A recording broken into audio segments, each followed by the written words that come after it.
नमस्कार दर्शक मित्रों, आप देख रहे हैं जीपीएमसी न्यूज 24/7 लाइव।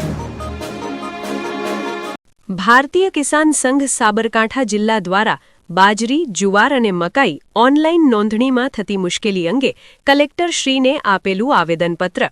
ગુજરાત સરકાર દ્વારા તારીખ 1/4/2026થી ગુજરાત પુરવઠા નિગમ દ્વારા બાજરી, જુવાર અને મકાઈની ખરીદીનું ઓનલાઈન નોંધણી કરાવવાનું પ્રક્રિયા ચાલુ થયેલ છે, પરંતુ દરેક પંચાયતમાં દરેક ખેડૂતનો થંબ અંગૂઠો સ્કેન કરવાનો હોય છે, પરંતુ ઘણી જગ્યાએ સ્કેન ન થવાથી ખેડૂતોમાં વારંવાર મુશ્કેલી પડે છે, જેથી ગુજરાત સરકારને નમ્ર વિનંતી કરી કે ઓટીપી આપી જે તે ખેડૂતને રજીસ્ટ્રેશન થાય તો આ બાબતે મુશ્કેલી દૂર થઈ શકે તેમ છે।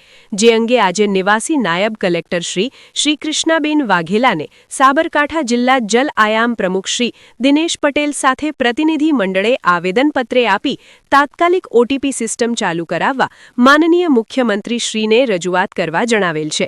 આ સાથે ભારતીય કિસાન સંઘ ગુજરાત પ્રદેશના પ્રચાર પ્રસાર પ્રમુખ શ્રી અમૃતભાઈ પટેલ દ્વારા નાગરિક પુરવઠા મંત્રી શ્રી રમણભાઈ સોલંકીને પણ જાણ કરવામાં આવેલ છે, જેથી સત્વરે ઓટીપી આપી ખેડૂતોની નોંધણી થાય તેવી લાગણી પ્રવૃત્ત રહેલ છે।